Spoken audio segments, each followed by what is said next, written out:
רציתי קצת לספר באמת על הפרס ועל ההורים שלנו שקשורים. אמא שלנו נולדה בסוכות 1923 בפינסק שבפולין, ונפטרה בפסח 1982. זמן קצר בעצם אחרי מותה, אבא שלנו שהיה אז פרופסור לארכיאולוגיה, בעצם האיש שחפר את הנבטים, התחיל לאסוף מחסכונותיו, וכעבור 10 שנים בערך הוא הקים את קרן רחל ופרופסור אברהם נגב. במשך 10 שנים הקרן נתנה פרסים בארכיאולוגיה וחקר הנגב. זה היה מאוד יקר לליבו, אבל בעצם מסוג של עיוורון הוא בעצם לא שם לב שהוא חשב שהוא מנציח גם אותה בזה, שזה נכון, אבל בעצם אז בן זוגי יהודה קורן אמר, זה לא ייתכן שאישה שהייתה משוררת, אין משהו שמשמיע את הקול שלה. ואז מ-2005 אנחנו מקיימים כאילו התחלנו את הפרס הזה על שמה, והזוכה הראשון היה אריה זינדר, והיו במשך הזמן עוד כהנה וכהנה, ואני כמובן מודה קודם כל לדוקטור תמר הייס, לכל מי שהיה קשור בפרס בחוג, ולחברים שלי צוות השופטים אליעז כהן ועידו ניצן. אני רק אתחיל טיפה על הילדות שלה. אתם רואים אותה פה עם הוריה יצחק גבר המצח, שהיה סופר בעברית ומורה בבית ספר תרבות. ואני מצאתי 2 שירים שהוא כתב בזמן החיזור. אחד זה 1917, הוא פרח טוטל, פרח נטוע, 4 שנים הוא חיזר אחריה, ולאירוסין הוא קנה לה את התקופה. תחשבו על זה, ובעמוד הראשון, כן, בעמוד הראשון באמת בכתב יד מאוד יפה, לא פרחים ואבני חן, לא סגולות כסף וזהב, רוח נעלה, נפש עדינה, הן לקחו ליבך ויקסימך, וביום אשבה לימינך, שחור אושר וגיל אהבה, מגעון רוחץ לך, אקרינה, ותהה מתנה זאת ברצון ליבך. עכשיו, 4 שנים של חיזור, סימן שהיא לא ממש הייתה לאותה, אבל היא התחתנה איתו, והייתה איזו שאיפה נורא גדולה לתרבות, ליופי. הם שניהם באו משפחות מאוד עניות, כי האבות ששניהם מתו כשהם היו ילדים, אבל הייתה ממש גם אצל סבתא שלי וכמובן אצלו, והוא המשיך לכתוב גם בארץ. זה שיר שרחל כתבה בכיתה ג', הוא ידע וראה כמה בגלות ליהודים רע. זה שיר באמת מאוד ציוני על הרצל, אבל ילדה תחשבו, ילדה בפולין בעצם, היום זה בלרוס, אבל אז היה פולין, ילדה בת 8 כותבת שיר כזה, וזה לא שיר יחיד, ואביה הגאה הדפיס את כל השירים וכרך אותם. אז כאילו זה מאוד אופייני. וזאת, הם עלו ב-1935 כשרחל הייתה בת 11, זאת תעודת הזהות המנדטורית, ומה שכתוב שם נס ציונה עיינות פארם. זאת אומרת, היא הייתה תלמידה מאוד טובה, אבל היא החליטה שבתקופה הזאת צריך להגשים, והיא הלכה לבית ספר חקלאי, וכמובן בגלל זה גם לא עשתה תעודת בגרות, דבר שמאוד שיבש לה את החיים. עכשיו, בעיינות, ילדי טהרן שהיו ילדי שואה בעצם, שעלו דרך טהרן ב-42-43, ואני לא יודעת אם אתם יכולים לראות את הכתב היפה הרהוט שלה, של ילדה שהיא 7 שנים בארץ, היא כאילו עולה חדשה, אבל נקרא רק את הבית הראשון, הורה נרקוד בסערה מלכדת, 2 עולמות באחד המעגל, הורת אחים בארצם המולדת, נפגשו שלבים ועמוסי שנות עמד. טוב, כמובן את הפאתוס וזה, זה גם תקופתי וגם זה, אבל תראו שהיא רואה את עצמה לא כילדה שבאה מהגלות, אלא כבת הארץ, זאת אומרת, האחים בארצם, היא בת המולדת, זאת אומרת, היא ילדה שעלתה בעצם כאילו מתרבות אחרת, אבל היא רואה את עצמה כישראלית, והיא כאילו צברית פה. גם העברית כמובן, וגם כתב היד אפילו.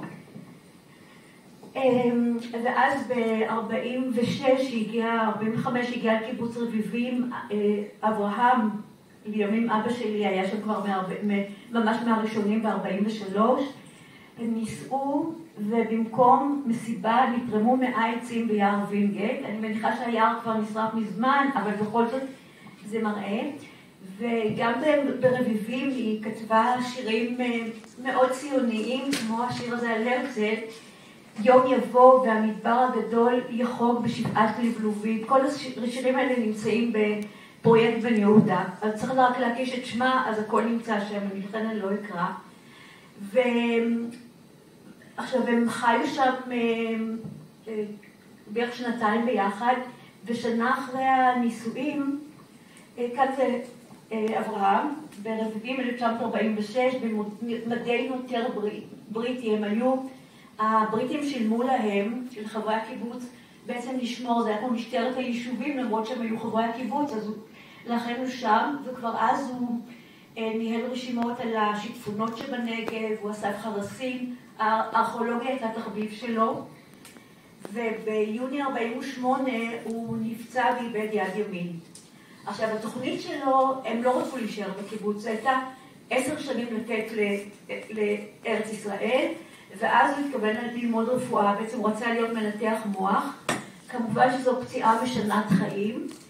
הצילום השני הזה, ברזיל, יוני 49, זאת אומרת שנה בדיוק אחרי הפציעה, כי אחרי שהוא קצת החלים הם נסעו לשליחות מטעם דרור מחנות העולים, דרור הבונים, בדרום אמריקה להביא נוער לקיבוצים, קיבוץ מפלסים וכל הקיבוצים בדרום הם בעצם אנשים שהם הביאו אז, ויש שם מישהי ציירה אותו, ואני לא יודעת אם אתם רואים, אבל יד ימין רואים את השרוול הריק, זאת אומרת את ההבדל בשני הציורים האלה. הוא באמת, ביד אחת עשה קריירה ארכיאולוגית, שזה גם עבודה פיזית, והוא היה איש נורא צנוע, ובאמת הדבר הזה שהיה נורא חשוב לו, שימשיכו לחקור את הנגב, שימשיכו, ולכן הוא הקים את הפרס הזה. כל השנים האלה רחל המשיכה לכתוב, היא השתתפה בתוכניות רדיו על ספרות, אבל היא נורא רצתה ללמוד ולא הייתה לה תעודת בגרות, היא ניסתה ונכשלה כל פעם, וזה, מבחינתי זה רק סוג של מסר, מה שלא עושים בזמן נורא קשה לעשות אחר כך, והיא ממש לא הצליחה. יש שירים נורא עצובים, כשאני קוראת את השירים אני פשוט חייבת לבכות.